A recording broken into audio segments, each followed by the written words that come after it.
আজকের গল্পের নাম হান্নানের গল্প। হান্নান ছিল অনেক গরিব, কিন্তু যখন হান্নান অনেক গরিব ছিল তখন হান্নানকে তার কিছু বন্ধু সহায়তা করে ও তারা তাকে চিড়িয়াখানায় ঘুরতে নিয়ে গেল।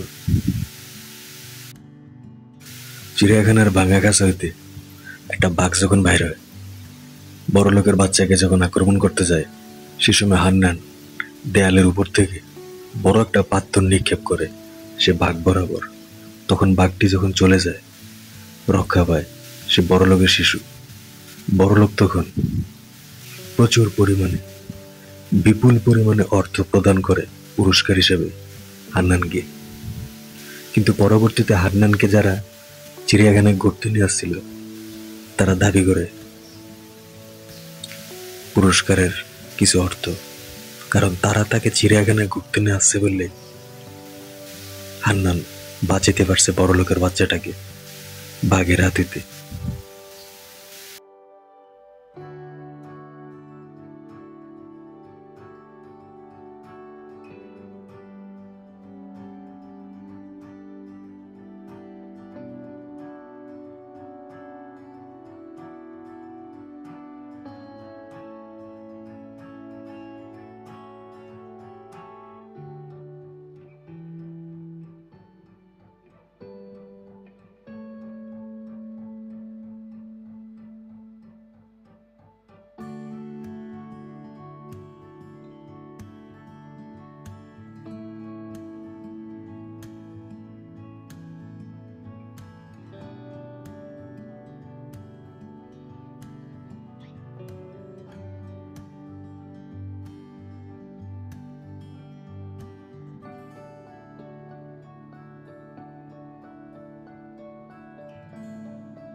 তারপর হান্নান একটা রেস্টুরেন্ট খুলে এবং তাদেরকে কিছু টাকা দেয় এবং রেস্টুরেন্টে কর্মচারী হিসেবে নিয়োগ দেয়।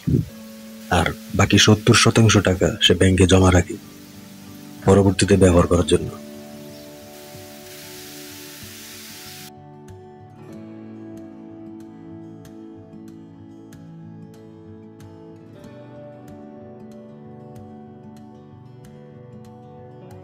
কিন্তু তারা ভিতরে ভিতরে চাইতো না হান্নান বড় লোক হোক। হান্নানকে তারা হিংসা করত, কারণ হান্নান ছিল গরিব, এতিম। হান্নান কিভাবে বড় লোক হবে এত সহজে? চিড়িয়াখানা একটা বাচ্চাকে বাঘের হাতিতে বাঁচাইছে, দেয়ালের উপর থেকে বড় একটা পাথর নিক্ষেপ করছে, আর এর বিনিময়ে পুরস্কার হিসেবে যে টাকা পায় সেই টাকা দিয়ে সে এত বড় লোক হয়ে যাবে এত সহজে? তাই তারা রেস্টুরেন্টের ভিতর খাবারের মান, নিম্নমানের খাবার পরিবেশন করতে থাকে। তাছাড়া রেস্টুরেন্টের মানহানি করার জন্য তারা রেস্টুরেন্টের ভিতর কুকুরের মাংস প্রদান করতে থাকে কাস্টমারের হাতে, যার কারণে কাস্টমারেরা সে রেস্টুরেন্টের বিরুদ্ধে অভিযোগ করে এবং আন্দোলন হয়। পরবর্তীতে সেই রেস্টুরেন্ট ভাঙচুর করা হয়।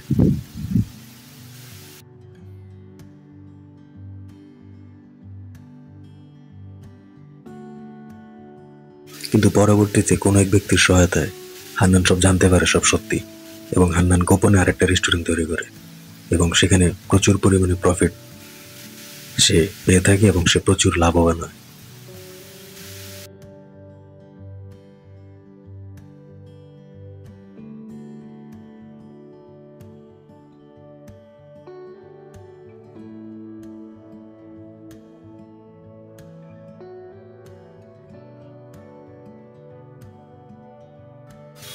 সেটা ছিল একটা ফরেন রেস্টুরেন্ট, যেখানে বাঙালি চক্রান্ত চলে না।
তাই হান্নান এয়ারপোর্টের নিকটে একটা রেস্টুরেন্ট তৈরি করে, যেটা ছিল ফরেন রেস্টুরেন্ট, যেটার বিষয়ে শয়তানরা অবগত ছিল না।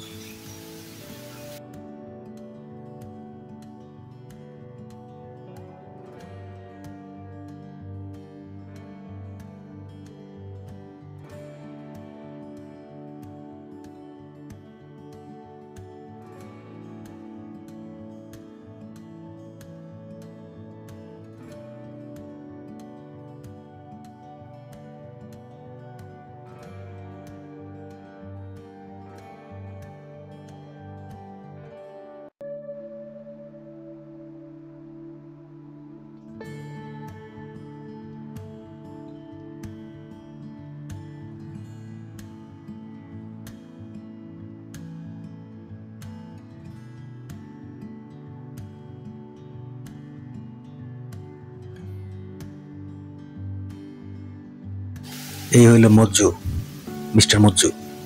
মজ্জু একজন আমেরিকান ফরেনার।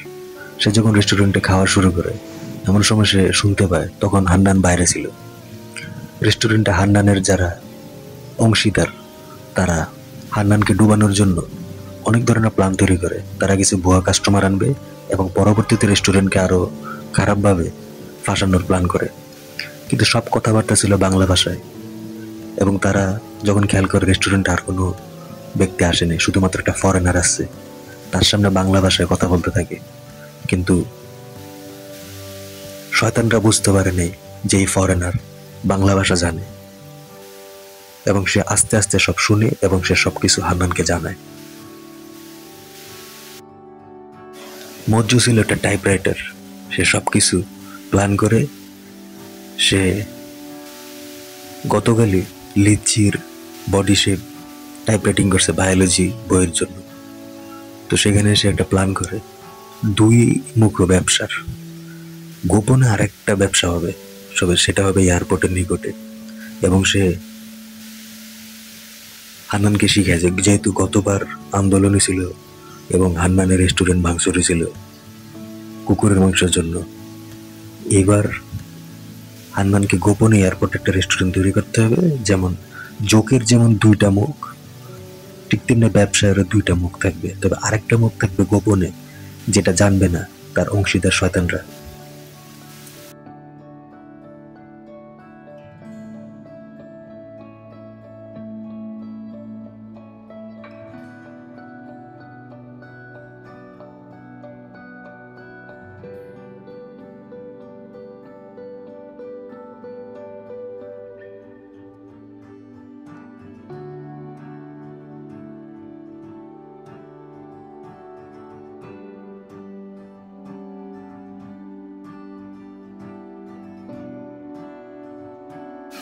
মজ্জু একটা দারুণ বুদ্ধি বের করলো। সে বলল প্রতি মাসে নতুন 10টা আইটেম যোগ করে একটা কার্ড তৈরি করবা, খাবারের food menu card. Order menu কার্ডে নতুন 10টা আইটেম যোগ থাকবে। খেয়াল করে দেখবা নতুন কাস্টমার যেগুলো আসবে ট্রেনিং প্রাপ্ত, সেগুলি খাবারের অর্ডার ফুড মেনু দেখা ছাড়াই তারা খাবার অর্ডার করে ফেলবে নতুন আইটেম। কিন্তু সেটা অসম্ভব। খাবারের মেনু দেখা ছাড়া নতুন আইটেম অর্ডার করা নতুন কাস্টমারের পক্ষে তখন সম্ভব যদি সে ট্রেনিং প্রাপ্ত হয়। রেস্টুরেন্টে ফাঁসানোর জন্যই তারা আসে। এবং হান্নান খেয়াল করলো সবকিছু এবং তাদেরকে চিহ্নিত করলো, এবং হান্নান বুঝতে পারলো তার হলো ফেক কাস্টমার। এবং তাই হান্নান গোপনে তার অংশীদাররা যে শয়তান সেটা সে বুঝতে পারে, এবং সে তাদেরকে না জানিয়েই এয়ারপোর্টে একটা ফরেন রেস্টুরেন্ট খুলে, যেখান থেকে প্রচুর পরিমাণে প্রফিট আসে। ফরেনার মজ্জু তাকে পুরা বিষয়টাতে সহায়তা করে।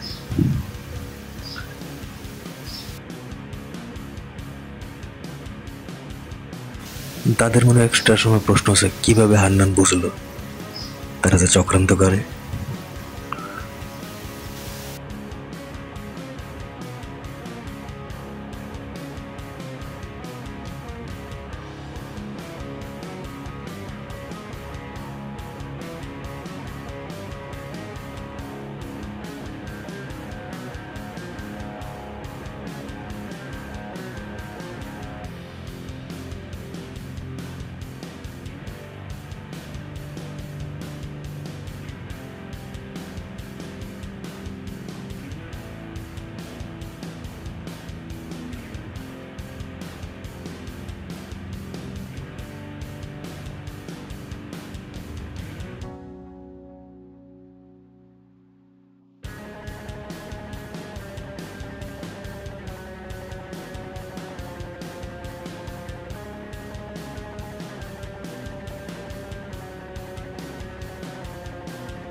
ফেক কাস্টমারদের কাজ ছিল তারা অভিযোগ বেশি করার জন্য তারা প্রচুর পরিমাণে অর্ডার করত।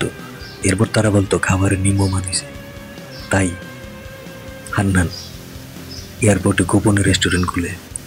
তারা কেউ কিছুই জানে না, শুধু অভিযোগ করতেই থাকে।